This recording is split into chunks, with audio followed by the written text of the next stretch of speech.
ព្រះនាមទ្រង់ក្រអូបដូចផ្កា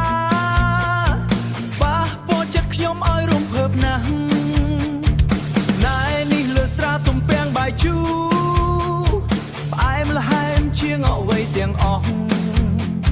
ក្លិនប្រេងអប់ក្រអូបស្រទាំងទាញចិត្តឲ្យខ្ញុំស្រឡាញ់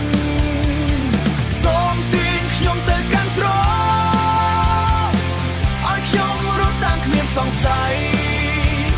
ក្នុងបន្ទប់នៃស្នេហ៍ដ៏ស្អាតខ្ញុំរកឃើញក្តីអំណរស្នេហ៍ទ្រង់ភ្លឺជាងពន្លឺថ្ងៃ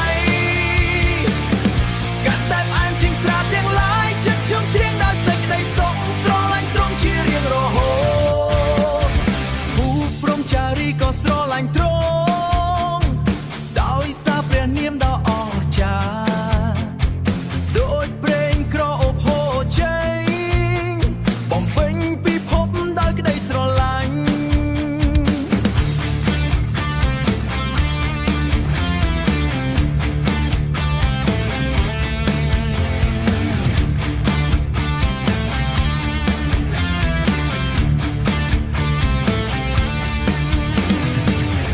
យើងរៀងរីរីក្នុងស្នេហ៍នេះមិនមានអ្វីប្រៀបបានឡើយចាំជានិច្ចក្នុងបេះដូងសេចក្តីស្រឡាញ់មិនរលា